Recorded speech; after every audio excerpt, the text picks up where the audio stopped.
कि देर से ही सही हुआ तो सही, देर से ही सही हुआ तो सही, हाँ मुझे शब्दों से प्यार हुआ तो सही। अब संभालना नहीं पड़ता, ये खुद संभल जाते हैं। एक बार समझाया था कि दिल ना दुखाना, तो ये दवा बन जाते हैं। और तय नहीं करती इनका कोई क्रम, ये स्वयं क्रमबद्ध हो जाते हैं। मैं लिख देती हूँ चंद शब्द कागज़ों पर, वो खुद ब खुद कविताएं बन जाते हैं। और मूक होकर भी कुछ कह जाते हैं, निराशा में सामर्थ्य सा दे जाते हैं। अपूर्ण होकर भी पूर्ण सा अनुभव देते हैं, अनर्थ से पहले ये रुक जाया करते हैं। देश की संस्कृति में सराबोर हो समृद्ध से हो जाते हैं, तो कभी सत्य की आंच में निर्वस्त्र भी हो जाते हैं। सूरज सा तेज रग झंझोड़ भी मन को देते हैं, तो चांद सा सौम्य हो मोह भी मन को लेते हैं। कभी परिवर्तनशील तो कभी दृढ़ हो जाते हैं, करुणा के स्वर बन कभी अश्रु भी दे जाते हैं। फिर मेरी सोच से अचंभित हो स्तब्ध से रह जाते हैं, मेरी सोच से अचंभित हो स्तब्ध से रह जाते हैं। मैं लिख देती हूँ चंद शब्द कागज़ों पर, वो खुद ब खुद कविताएं बन जाती हैं। टॉपर्स और बैक बेंचर्स की बात तो सब करते हैं। टॉपर्स हिस्ट्री बना देते हैं, बैक बेंचर्स मेमोरीज बनाते हैं। तो टॉपर्स बैक बेंचर्स की बात सब करते हैं। चलो आज मिडिल बेंचर्स को डिस्कस करते हैं। गुड लिस्ट में ना भी हो, प्रयास ज़रूर करते हैं। हाँ, मिडिल बेंचर्स मुझसे ही हुआ करते हैं। और आईक्यू से ज़्यादा कमी कॉन्फिडेंस की होती है। क्लास की बामुश्किल पास होने वाली सुंदर कुड़ी भी हमसे ज़्यादा टेंशन में होती है। और क्यों ना हो, a piece of paper can't decide your future, piece of paper can't decide your future, but likes can increase your followers. और लाइक्स उसको मिलते हैं जो खूबसूरत होने से पहले खुद को खूबसूरत मानते हैं, कॉन्फिडेंस। हम ठहरे मिडिल बेंचर्स ये बात भी नहीं जानते हैं।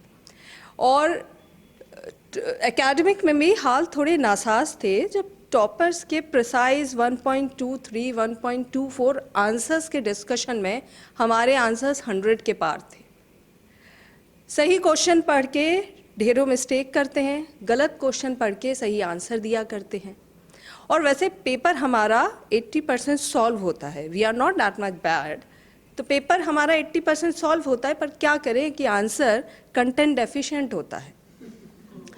और फिर नंबर कम आने का रीज़न पेपर टफ था कह दिया करते हैं, या कभी आउट ऑफ सिलेबस कहकर काम चला लिया करते हैं। लेकिन बचपन से हमारे ऊपर एक टैग लगा दिया जाता है और सारी उम्र हमें एवरेज बुलाया जाता है।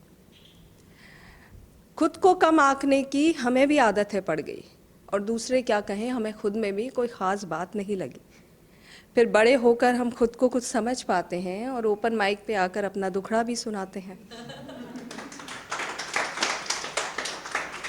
कि हम ही तो देश की मेजॉरिटी का हिस्सा हैं। मेजॉरिटी में लोग जो होते हैं वो एवरेज होते हैं, तो हम ही देश की मेजॉरिटी का हिस्सा हैं।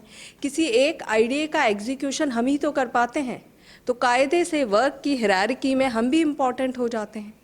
लड़खड़ाते हैं कदम पर हम संभल जाते हैं, क्योंकि फेलियर से डील करना हम बेहतर जानते हैं।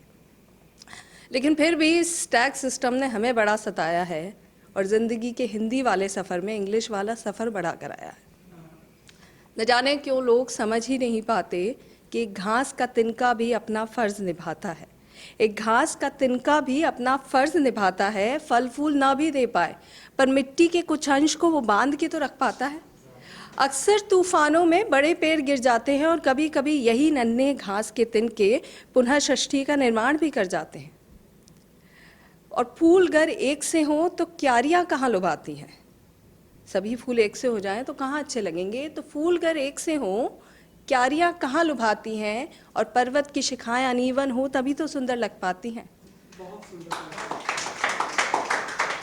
हम में कुछ कम है होता, हम में कुछ कम है होता जिसे दूसरा पूरा करता है। हर कोई स्वयं में पूर्ण हो तो इकोसिस्टम बना नहीं करता है। तो टैग को छोड़कर एक्सेप्टेंस की मोहर चलाते हैं, और इस दुनिया को हर किसी को उसके वजूद के साथ जीने लायक बनाते हैं। तो उस पर मैंने लिखा है, ख़ास लड़कों के लिए है। एक जैसे गाना आया था, एक लड़की थी अनजानी सी, तो वैसे मैंने लिखा एक लड़का था अनजाना सा। एक लड़का था अनजाना सा, लड़की पर नहीं वो मरता था। तड़के उठता, काम पर जाता, थक कर ही सोया वो करता था। दिल के हर दरवाजे को उसने बंद कर रखा था। हवाएं तो चलती थी पर दरवाज़ा खुला ना करता था। फिर पूनम की रात थी वो जब पूरा चांद निकलता है। एक पूनम की रात थी वो जब पूरा चांद निकलता है। लोग आसमान में देख रहे, उसने धरती पर देखा है। तेज बहुत हवाएं चली, दरवाजे खड़खड़ाए थे। जोर न इस बार उसका चला, दिल के दरवाजे खुलने से रुक न पाए थे। फिर बहुत समझाया खुद को उसने कि प्यार में नहीं पड़ना है, पर इश्क का रंग है चोखा, उस पर भी तो चढ़ना है। फिर सोचा उसने इग्नोर करूं, पर बैंक का वो कर्मचारी था और उस चांद को उसी बैंक में अपना अकाउंट खुलवाना था। बहुत सारे काम थे उसके, नज़रअंदाज तो नहीं कर पाता था। प्यार में कुछ ऐसा पड़ा, हर काम प्रायोरिटी पे करके आता था। अब जुल्फ़ें उसकी लहराती, वो हवा से बातें करता था। जुल्फ़ें उसकी लहराती, वो हवा से बातें करता था। सीधा साधा लड़का अब कुछ टेढ़ा टेढ़ा लगता था। तड़के आज भी उठता था पर चांद को देखा करता था। थक कर वो सोता नहीं, रातों को जागा वो करता था। फिर बातें हुई, मुलाकातें हुई, इजहार उसने कर डाला। बातें हुई, मुलाकातें हुई, इजहार तो उसने कर डाला। ना का तो सवाल नहीं, दोस्तों ने खेल रचा था सारा। बहुत नाचा हमारी शादी में, अब इसका बैंड बजाएंगे। कुंवारा ये कैसे रहेगा, इसका घर हम ज़रूर बसवाएंगे। और चांद तो इसके घर में होगा, हम भाभी भाभी बुलाएंगे और इसकी कस्टमाइज लव स्टोरी के किस्से इसके बच्चों को ज़रूर सुनाएंगे। Thank you.